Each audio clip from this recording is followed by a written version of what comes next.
Hello my dear students, ಎಲ್ಲರಿಗೂ ಹೊಸ ಒಂದು ವಿಡಿಯೋಗೆ ಸ್ವಾಗತ. ಇವತ್ತು ನಾವು ಕಂಪ್ಲೀಟ್ಲಿ ಫೋಕಸ್ ಮಾಡೋದು ಈ ಜೂನ್ ಅಥವಾ May 2025 CA CMS CS examination ಬರೆಯುವ ಸ್ಟೂಡೆಂಟ್ಸ್ ಡೈಲಿ 12 ಅವರ್ಸ್ ಪ್ಲಸ್ ಯಾವ ತರ ನಿಮಗೆ ಕಂಪ್ಲೀಟ್ ಆಗಿ ಸೆಲೆಕ್ಟ್ ಮಾಡಿ ಯುಟಿಲೈಸ್ ಮಾಡಬಹುದು, ಅದಕ್ಕೆ ಯಾವ ತರಹ ಪ್ಲಾನ್ ನಾವು ಮಾಡಬೇಕು ಅಂತ ಕಾನ್ಸೆಪ್ಟ್ ಬಗ್ಗೆ ಇವತ್ತಿನ ವಿಡಿಯೋ ನಾವು ಡಿಸ್ಕಸ್ ಮಾಡ್ತಿದ್ದೀವಿ. ಸೊ ನೀವೀಗ ಆಲ್ರೆಡಿ 12 ಅವರ್ಸ್ ಕಲಿತಾ ಇರೋರಾಗಿರ್ಬೋದು ಅಥವಾ ಅದಕ್ಕೊಂದು ಒಳ್ಳೆಯ ಪ್ಲಾನಿಂಗ್ ಮಾಡಲಿಕ್ಕೆ ತಯಾರಾಗಿರೋರು ಆಗಿರ್ಬೋದು. ಸೊ ಹೇಗಾದರೂ ನಿಮಗೆ ವಿಡಿಯೋ ಕಂಪ್ಲೀಟ್ ಆಗಿ ನೀವು ವಾಚ್ ಮಾಡಿದರೆ ನಿಮಗೆ ಉಪಕಾರ ಆಗುತ್ತೆ. So let's start the video.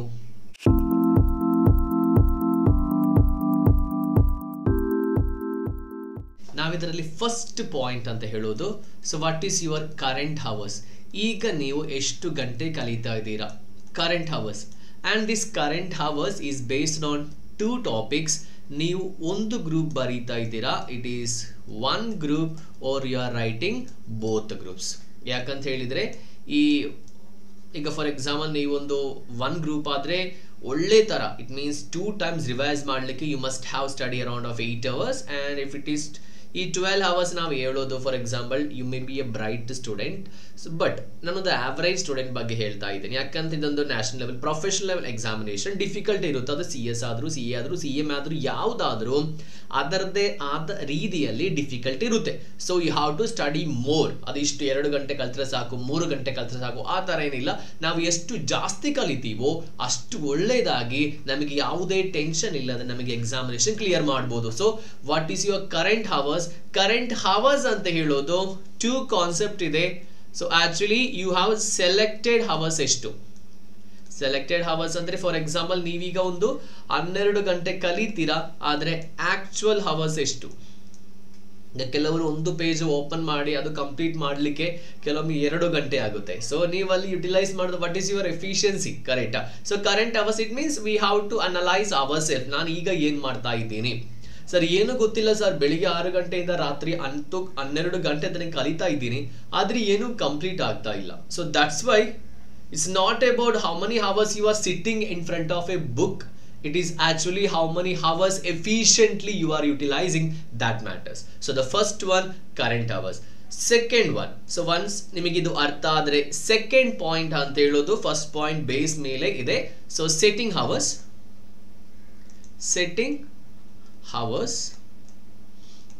versus efficient hours.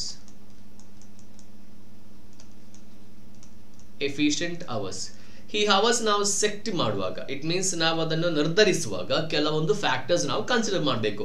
ಈಗ 24 ಅವರ್ಸ್ ನಮಗಿದ್ರೆ ನಾವು ಈ ಎಕ್ಸಾಮ್ ಟೈಮಲ್ಲಿ 7 ಅವರ್ಸ್ ನಾವು ಮಲಗ್ತೀವಿ, ಕರೆಕ್ಟ್ ಅಲ್ವಾ? ಸೊ 7 ಅವರ್ಸ್ ಅಲ್ಲಿ ರಿಮೈನಿಂಗ್ ಎಷ್ಟು ಬರುತ್ತೆ ನಮಗೆ? 17 ಅವರ್ಸ್ ಬರುತ್ತೆ.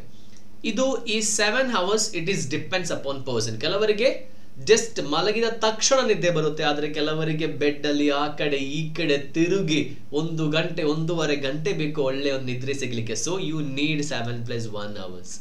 ಒಂದು ಪ್ರಾಪರ್ ಆಗಿ ಸ್ಲೀಪ್, ನಾವು ಪ್ರಾಪರ್ ಸ್ಲೀಪ್ ಇಸ್ ಇನಫ್. ಅಷ್ಟು ಒಳ್ಳೆ ತರ ಸ್ಲೀಪ್ ಏನು ಬೇಡ, ಅದು ನಮ್ದು ಎಕ್ಸಾಮಿನೇಷನ್ ಆದ್ಮೇಲೆ.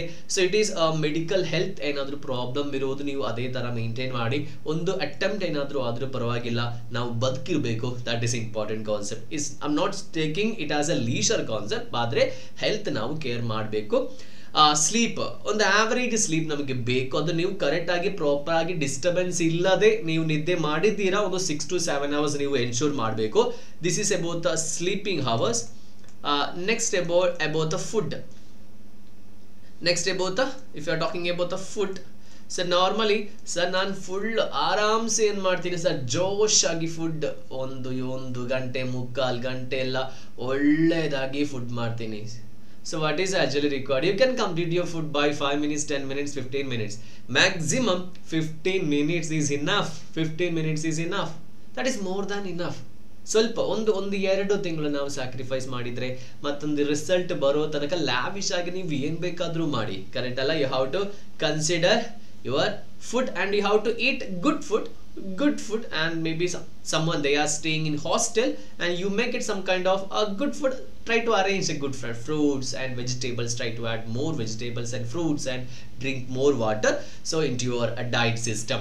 And so you have to give importance to your food as well. Okay, clear? Setting hours naviga ಎಷ್ಟು ಅವರ್ಸ್ ನಾವು ಸೆಟ್ಟಿಂಗ್ ಮಾಡ್ತೇವೆ. ಈಗ ಫಾರ್ ಎಕ್ಸಾಂಪಲ್ ನೀವೀಗ ಮಾರ್ನಿಂಗ್ ನಾರ್ಮಲಿ ಒಂದು ಟೈಮ್ ಹೇಳುವಾಗ ಮಾರ್ನಿಂಗ್ 6 AM ಇಂದ ನಾವು ಊಟ ಮಾಡುವ ತನಕ ನಮಗೆ ಒಂದು 4 ಗಂಟೆ ತನಕ ನಾವು ಒಂದು ಟೈಮ್ ಕೊಡ್ಬೋದು.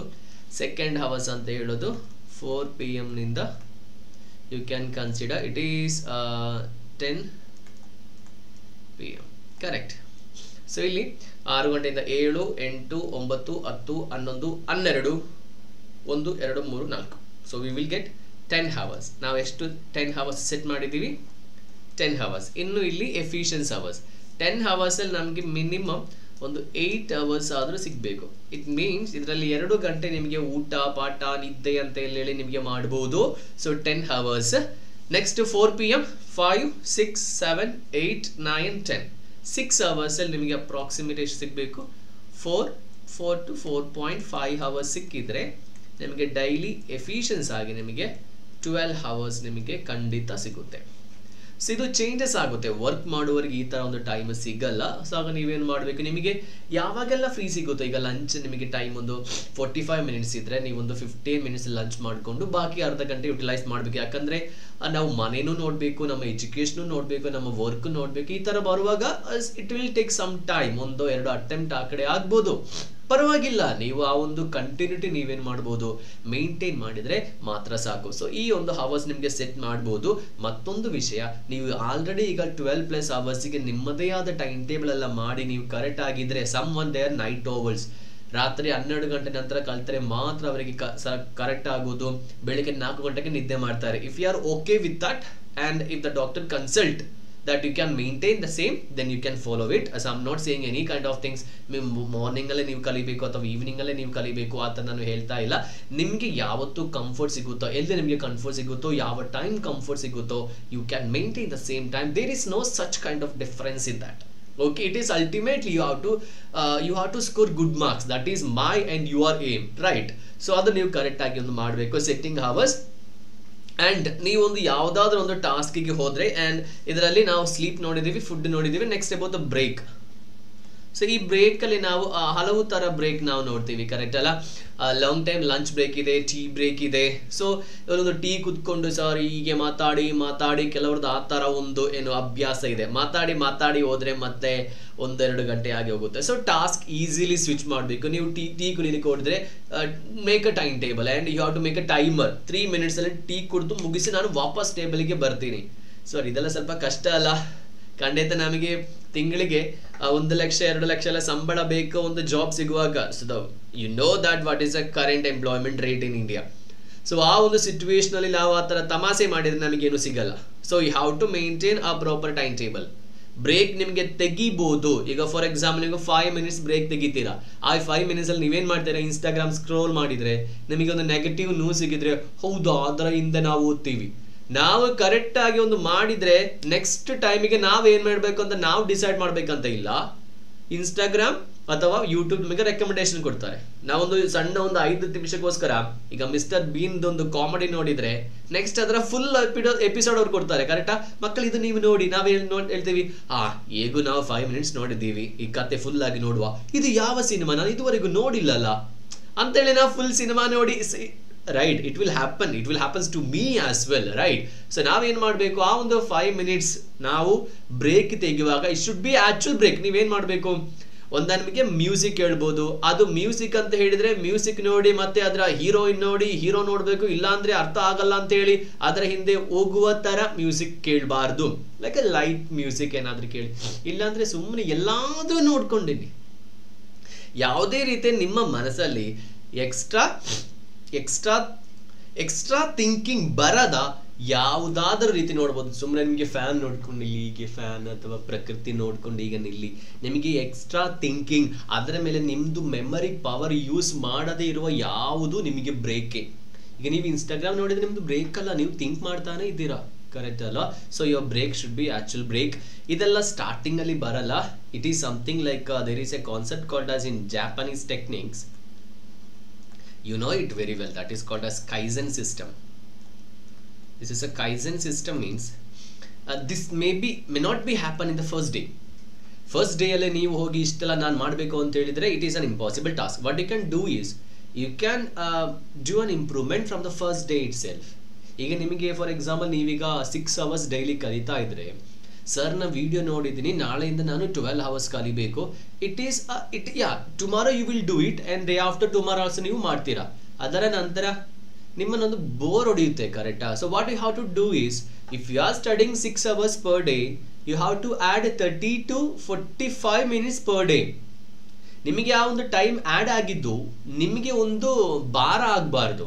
ಕಂಟಿನ್ಯೂಸ್ ಆಗಿ ನಾವು ಇಂಪ್ರೂವ್ಮೆಂಟ್ ಮಾಡಬೇಕು. ಎಲ್ಲರೂ ಯಾವ ಥರ ಬಂದಿರೋದು, ಈ ಸಕ್ಸಸ್ ಎಲ್ಲ ಆದವರು ಎಲ್ಲರೂ ಒಂದೇ ದಿನ ಸಕ್ಸಸ್ ಆದವರು ಇರ್ಬೋದು, ಆದರೆ ಅದರ ಸಂಖ್ಯೆ ತುಂಬ ಕಡಿಮೆ ಇರುತ್ತೆ, ಕರೆಕ್ಟ್ ಅಲ್ಲ? ಫ್ಯಾಮಿಲಿ ಮಾಡಿರೋದಲ್ಲ, ಫಾಲೋ ಅಪ್ ಮಾಡಲಿಕ್ಕೆ ಟೈಮ್ ಬೇಡ.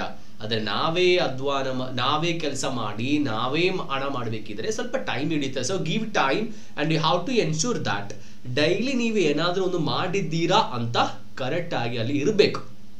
30 minutes, ಮರುದಿನ 7 ಗಂಟೆ, 7:15 hours ಆ್ಯಂಡ್ 7:30 ಆ ಥರ ಹೋಗಿ 12, 14, 16 ಅದು ನಿಮಗೆ ಯಾವುದೇ ಥರ ಮೆಂಟಲ್ ಪ್ರೆಷರ್ ನಿಮಗೆ ಇರಬಾರ್ದು. ಓಕೆ, ಸೊ ಈ ಕೈಸನ್ ಸಿಸ್ಟಮ್ ಅನ್ನು ನೀವು ಏನು ಮಾಡಬೇಕು, ನೀವು ಫಾಲೋ ಮಾಡಬೇಕು. ನೆಕ್ಸ್ಟ್ ಥರ್ಡ್ ಕಾನ್ಸೆಪ್ಟ್ ಅಂತ ಹೇಳೋದು, it is very important concept. ಇದರ ಸೆಕೆಂಡ್ ಪಾಯಿಂಟ್ ಅಲ್ಲಿ ಬರುತ್ತೆ, you know it very well, that is called as distraction, right? So you know very well what is the meaning of distraction.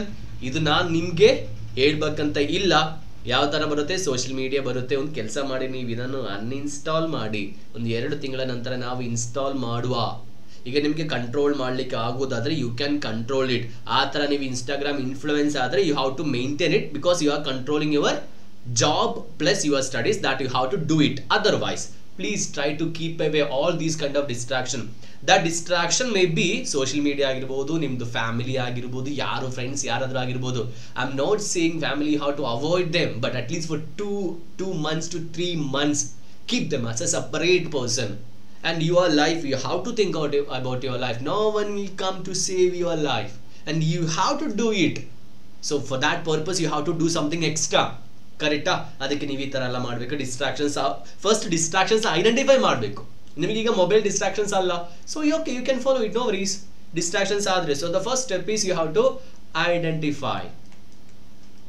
ಈಗ ತಪ್ಪು ಏನು ಅಂತ ಗೊತ್ತಾದರೆ ಮಾತ್ರ ನಮಗೆ ಏನು ಮಾಡ್ಬೋದು, ಅದನ್ನು ಕರೆಕ್ಟ್ ಮಾಡಲಿಕ್ಕೆ. Identify and mitigate and you have to reduce ಮಾಡಬೇಕು. ಓಕೆ, ಸೊ ಡಿಸ್ಟ್ರಾಕ್ಷನ್ಸ್ ಅವಾಯ್ಡ್ ಮಾಡ್ತೀರಾ ಆ್ಯಂಡ್ ನೀವು ಬ್ರೇಕ್ಸ್ ಆಪ್ಟಿಮೈಸ್ ಮಾಡಬೇಕು. ಸುಮ್ಮನೆ ನಾವು ಒಂದು ಬ್ರೇಕ್ ಎಲ್ಲ ತೆಗಿಲಿಕ್ಕೆ ಆಗಲ್ಲ. ನಿಮಗೆ ಕಂಟಿನ್ಯೂಸ್, ಈಗ ಫಾರ್ ಎಕ್ಸಾಂಪಲ್ ಒಂದು ಪ್ರಾಬ್ಲಮ್ ನೀವು ಮಾಡ್ತಾ ಇದ್ದೀರಾ, 1 ಗಂಟೆ ಆಯಿತು, ಈಗಲೇ ನಾವು ಬ್ರೇಕ್ ತೆಗಿಬೇಕು, ಆ ಥರ ಏನೂ ಇಲ್ಲ. ಈಗ ಆ ಪ್ರಾಬ್ಲಮ್ ಫುಲ್ ಕಂಪ್ಲೀಟ್ ಆದ ನಂತರ ನಿಮಗೆ ಕೆಲವೊಮ್ಮೆ 2 ಗಂಟೆ 3 ಗಂಟೆ ಹಿಡಿಯುತ್ತೆ. ಈಗ ಅಕೌಂಟ್ಸ್ ಅಥವಾ ಟ್ಯಾಕ್ಸೇಷನ್ ಎಲ್ಲ ಆದರೆ ಆ ಒಂದು ಪ್ರಾಬ್ಲಮ್ ಕಂಪ್ಲೀಟ್ ಆದಮೇಲೆ ಮಾತ್ರ ಬನ್ನಿ. Okay, this is a 4th one. And then second one, that is about the snoozing of alarm. This is not a simple task. ಯಾಕಂತ ಹೇಳಿದ್ರೆ ಅಲಾರ್ಮ್ ಹೊಡೆದ್ರು ಸರ್ ಮತ್ತೆ ಮುಂದೆ ಇಡ್ತೀನಿ. ಫಾರ್ ಎಕ್ಸಾಂಪಲ್ ನಾವು ಫಸ್ಟ್ ಡೇ ಏನು ಹೇಳಿದ್ದೀವಿ, 6 AM ನೀವು ಎದ್ದೇಳ್ತೀರಾ, ಸಂಜೆ 4 ಗಂಟೆ ತನಕ ಸ್ಟಡೀಸ್ ಇದೆ, ಕರೆಕ್ಟ್ ಅಲ್ವಾ? ನೀವೇನು ಮಾಡಬೇಕು, ಈ 6 AM ನೀವು ಅಲಾರ್ಮ್ ಎಲ್ಲ ಇಡ್ತೀರಾ, ಆದರೆ ಹೇಳೋಕ್ಕೆ ಸ್ವಲ್ಪ ಕಷ್ಟ ಇದ್ರೆ ನೀವೇನು ಮಾಡಬೇಕು, ಈಗ ನೀವು ನಾರ್ಮಲಿ ನೀವು 7 AM ಹೇಳ್ತಾ ಇದ್ರೆ, what you have to do is you have to keep it in 8 AM. This is only about the positivity, psychological ಆಗಿ ಹೇಳ್ತೀವಿ ನಾವು. ಈಗ ನೀವು 8 ಗಂಟೆಗೆ ನೀವೇನು ಮಾಡಬೇಕು, ಅಲಾರ್ಮ್ ಇಡಬೇಕು. ನೀವು ಎಷ್ಟು ಗಂಟೆಗೆ ಹೇಳ್ತೀರಾ, 7 ಗಂಟೆಗೆ. ಸೊ ನೀವು 8 ಗಂಟೆಗೆ ಅಲಾರ್ಮ್ ಇಟ್ಟು ಸ್ನೂಸ್ ಮಾಡದೆ ಅಲಾರ್ಮ್ ಹೊಡಿಯೋದಕ್ಕಿಂತ ಮುಂಚೆ ನೀವು ಎದ್ದಿದ್ದೀರಾ ಅಂದರೆ it is called as A positive effect, correct? So ನೀವೇನು ಮಾಡಬೇಕು, ನೆಕ್ಸ್ಟ್ ಅದನ್ನು 7:15 ಮಾಡಬೇಕು, ಮತ್ತೆ ಅದನ್ನು 7 ಗಂಟೆಗೆ ಮಾಡ್ತೇವೆ. ಸೊ ಆ 7 ಗಂಟೆ ನಿಮ್ಮ ಅಲಾರ್ಮ್ ಟೈಮ್ ಸೇಮ್ ಆಗುತ್ತೆ. ಮತ್ತೆ ಏನು ಮಾಡಬೇಕು, ನೀವು 6:45 ಇಡಬೇಕು. ಆ ಥರ ಕಮ್ಮಿ ಮಾಡಿ ಬನ್ನಿ. This is also a kaizen system. So everything will not be happen in the 1 day. So you have to wait. Okay, so alarm snoozing ನೀವು ಮಾಡಬಾರ್ದು. Next always you must try hungry. You have to stay hungry always. ಯಾವತ್ತು ಹೊಟ್ಟೆ ತುಂಬ ಸಾರು ನಿದ್ದೆ ಬರ್ತಾ ಇದೆ ಆ ಥರ ಎಲ್ಲ ನಮಗೆ ಮಾಡೋಕ್ಕಾಗಲ್ಲ. ಆಲ್ವೇಸ್ ಸ್ವಲ್ಪ ಏನಿರಬೇಕು, ನಿಮಗೆ ಹಂಗ್ರಿನೆಸ್ ಇರಬೇಕು. ಆಗ ನಿಮಗೆ ಕಲೀಲಿಕ್ಕೆ ಸ್ವಲ್ಪ ಏನಾಗುತ್ತೆ, ನಿಮಗೆ ಸ್ವಲ್ಪ ಒಳ್ಳೆಯದಾಗಿ ನಿಮಗೆ ಟೈಮ್ ಎಲ್ಲ ಮ್ಯಾನೇಜ್ ಮಾಡ್ಬೋದು. ಇಲ್ಲಾಂದರೆ ನಾವು ಊಟ ಮಾಡೋದು ನಿದ್ದೆ ಬರುತ್ತೆ. ಸೊ ಅದೊಂದು ಕರೆಕ್ಟಾಗಿ ಮಾಡಿ. So you have to try new challenges. ಅಂತ ಹೇಳಿದರೆ ಏನಾದರೂ ಒಂದು ಡಿಫಿಕಲ್ಟ್ ಟಾಸ್ಕ್ ನೀವು ಮಾಡಲೇಬೇಕು. ಅದು ಯಾವಾಗ ಮಾಡ್ಬೋದು ನಿಮಗೆ, ಇದಕ್ಕೆ ನೀವು ಟೈಮ್ ಅಲೋಕೇಶನ್ ಮಾಡ್ಬೋದು. ನಿಮಗೆ morning time and afternoon time. Morning ಎದ್ದ ತಕ್ಷಣ ನಿಮಗೆ ತುಂಬ ಇಷ್ಟ ಇರೋದು ಮಾಡಿ, ಊಟ ಆದ ನಂತರನೂ ನಿಮಗೆ ಇಷ್ಟ ಇರೋದನ್ನ ಮಾಡಿ. ಆಫ್ಟರ್ನೂನ್ ಎಸ್ಪೆಷಲಿ ಲೋ ಸಬ್ಜೆಕ್ಟ್ ಎಲ್ಲ ಕಲೀಲಿಕ್ಕೆ ಹೋದ್ರೆ ಮೇ ಬಿ ನಿಮಗೆ ಲೋ ಸಬ್ಜೆಕ್ಟ್ ತುಂಬಾ ಈಸಿ ಇರ್ಬೋದು, ಆದರೆ ಜನರಲ್ ಹೇಳ್ತಾ ಇದ್ದೀನಿ. ಊಟ ಆದ ನಂತರ ಸ್ವಲ್ಪ ಪ್ರಾಕ್ಟಿಕಲ್ ಸಬ್ಜೆಕ್ಟ್ ಎಲ್ಲ ಮಾಡೋದು ಸ್ವಲ್ಪ ಒಳ್ಳೆಯದು. ಮಾರ್ನಿಂಗ್ ಅಲ್ಲಿ ಆದ್ರೆ ನಿಮಗೆ ಏನ್ ಮಾಡ್ಬೋದು, ನಿಮಗೆ ಎದ್ದ ನಂತರ ಸ್ವಲ್ಪ ನಿದ್ದೆ ಬರ್ತಾ ಇದೆ ಸರ್, ನೀವೇನ್ ಮಾಡ್ಬೋದು, ನಿಮಗೆ ತುಂಬಾ ಇಷ್ಟ ಇರುವ ಸಬ್ಜೆಕ್ಟ್ ಯಾವುದು ಅದು ಇಟ್ಟು ನೀವು ಸ್ಟಾರ್ಟ್ ಮಾಡಿ ಮುಂದೆ ಮುಂದೆ ಹೋಗಿ ನಿಮಗೆ ಬಾಕಿ ಕಂಪ್ಲೀಟ್ ಮಾಡ್ಬೋದು. ಒಂದೊಂದು ಹೊಸ ಹೊಸ ಪ್ರಾಬ್ಲಮ್, ಹೊಸ ಹೊಸ ಕ್ವಶನ್ಸ್ ಅದು ನಿಮಗೆ ಯೂಟ್ಯೂಬ್ ನೋಡಿನೋ ಅಥವಾ ಯಾವುದಾದ್ರೂ ರೀತಿ ನಿಮಗೆ ವಿಡಿಯೋಸ್ ನೋಡಿನೋ ಅಥವಾ ಯಾರ ಹತ್ರ ಆದ್ರೂ ಕೇಳಿಯೋ ನಿಮಗೆ ಏನು ಮಾಡ್ಬೋದು, ನಿಮಗೆ ಇದನ್ನು ಸೆಟ್ ಮಾಡ್ಬೋದು. 6th one ಅಂತ ಹೇಳೋದು, and you have to daily you have to make a note. ಯಾಕಂತ ಹೇಳಿದ್ರೆ ಈಗ ಫಾರ್ ಎಕ್ಸಾಂಪಲ್ ಈಗ ಒಂದು ದಿನ ನಿಮಗೆ 12 hours ಟಾರ್ಗೆಟ್ ಇಡ್ತೀರಾ, ಆದರೆ ನಿಮಗೆ ಕೇವಲ 10 hours ಮಾತ್ರ ಹೋದರೆ ಸೊ ನೀವು ಅವತ್ತು ಈವ್ನಿಂಗ್ ಲಾಸ್ಟ್ ಅವರ್ಸ್ ನೀವೇನು ಮಾಡಿ ಥಿಂಕ್ ಮಾಡಬೇಕು, ಆ್ಯಕ್ಚುಲಿ ನಾನು ಎಲ್ಲಿ ನನಗೆ 30 minutes ಲಾಸ್ಟ್ ಆಗಿದೆ ಅಥವಾ ಎಲ್ಲಿ ನನಗೆ 2 ಗಂಟೆ ಲಾಸ್ಟ್ ಆಗಿದೆ, ಒಂದು ಯಾರ್ದೋ ರಿಲೇಟಿವ್ ಬಂದಿದ್ರು, ನಾನು ಅವ್ರ ಹತ್ರ ಮಾತಾಡಿ ಕೂತೆ. ಎಕ್ಸಾಮ್ ಹಾಲಲ್ಲಿ ಆ ರಿಲೇಟಿವ್ಸ್ ಬಂದು ನಿಮಗೆ ಹೆಲ್ಪ್ ಮಾಡ್ತಾರಾ? ಇಲ್ಲ. I am not blaming anyone, but I am saying the reality. ನಮಗೆ ಎಲ್ಲಿ ಟೈಮ್ ವೇಸ್ಟ್ ಆಗ್ತಾ ಇದೆ ಅಂತ ಕರೆಕ್ಟ್ ಆಗಿ ನಾವು ಅನಲೈಸ್ ಮಾಡಬೇಕು. And it is very important concept. Correct ಆಗಿ ಅದು ಡೈರಿ ತರ ಬರೆದ್ರು ಪರವಾಗಿಲ್ಲ, ಆ ಡೈರಿ ತರ ಬರೆದು ನನಗೆ ಎಲ್ಲಿ ಏನು DIARY ಡೈರಿ ಬರೆದು ನನಗೆ ಯಾವ ಥರ ಏನೋ ಲೂಸ್ ಆಗಿದೆ, ಎಷ್ಟು 30 minutes ಎಲ್ಲಿ ಹೋಗಿದೆ ನಾನು ಮಾಡಬಾರ್ದು. ಈಗ ಬೆಳಿಗ್ಗೆ ಎದ್ದೇಳಲಿಕ್ಕೆ ಲೇಟ್ ಆಯಿತಾ ಅಥವಾ ನಾನು ಊಟ ಮಾಡಲಿಕ್ಕೆ ನನಗೆ ಟೈಮ್ ಜಾಸ್ತಿ ಆಯಿತಾ, ಸೊ ನೀವು ಎಲ್ಲಿ ಟೈಮ್ ನಿಮಗೆ ವೇಸ್ಟ್ ಆಗಿದೆ ಅಂತ ಕರೆಕ್ಟಾಗಿ ನೀವು ಅನಲೈಸ್ ಮಾಡಿ ನೆಕ್ಸ್ಟ್ ದಿನ ನೀವೇನು ಮಾಡಬೇಕು ಅದನ್ನು ನೀವು ಕರೆಕ್ಷನ್ ಮಾಡಬೇಕು. And it is a very very important concept. And the last concept is very important, control your mind. ಇದೆಲ್ಲ 6 ಪಾಯಿಂಟ್ ನಾವೇ ಹೇಳಿ ನಮ್ಮ ಮೈಂಡ್ ಮೇಲೆ ನಮಗೆ ಕಂಟ್ರೋಲ್ ಇಲ್ಲ ಅಂತ ಹೇಳಿದ್ರೆ it is going to be a very difficult task. So what you have to do is control your mind. ಯಾಕಂದ್ರೆ ನಾವು ಒಂದಲ್ಲ, ನಾವಿಬ್ಬರಿದ್ದೀವಿ. ನಾನು ಮೈಂಡಲ್ಲಿ ಪ್ಲಾನ್ ಮಾಡ್ತೀನಿ, ಬೇರೊಂದು ಪ್ಲಾನ್ ಮಾಡ್ತೀನಿ, ಮನಸ್ಸಲ್ಲೇ ಬೇರೆ ಏನೋ ಹೇಳ್ತೀನಿ. ಸೊ ನಾನು ಬೆಳಿಗ್ಗೆ 6 ಗಂಟೆಗೆ ಹೇಳ್ತೀನಿ, ಆದರೆ ಅಲಾರ್ಮ್ ಹೊಡೆಯುವಾಗ ಬೇರೆ ಯಾರೋ ಹೇಳ್ತಾರೆ ಬೇಡ ರೋಬಿನ್ ಹೇಳ್ಬೇಡ. ಯಾರದು? ನಾವೇ. ಕರೆಕ್ಟ್ ಅಲ್ಲ? So you have to control your mind and you can do everything. So ನಿಮಗೆ ವಿಡಿಯೋ ಇಷ್ಟ ಆಯ್ತು ಅಂತ ನಾನು ಅಂದ್ಕೊಳ್ತಿದ್ದೀನಿ. ನೀವು ಫಸ್ಟ್ ಟೈಮ್ ಈ ಒಂದು ಚಾನಲ್ಗೆ ಬರೋದಾದ್ರೆ you have to subscribe this channel. Why I'm saying, because we are giving everything in Kannada language, and I'm sure that it may be very useful for you guys, those who are pursuing these professional courses. And ಈ video ಬೇರೆ ಯಾರಿಗಾದ್ರೂ ಉಪಕಾರ ಆಗುತ್ತೆ ಅಂತ ನಿಮಗೆ ಅನಿಸಿದ್ದೆ ಮಾತ್ರ ನೀವು ಅವರಿಗೊಂದು ಶೇರ್ ಮಾಡಿ, ವಿಡಿಯೋ ಲೈಕ್ ಮಾಡಿ. ಮುಂದಿನ ವಿಡಿಯೋದ ನೋಡೋವರೆಗೂ all the very best and study very well.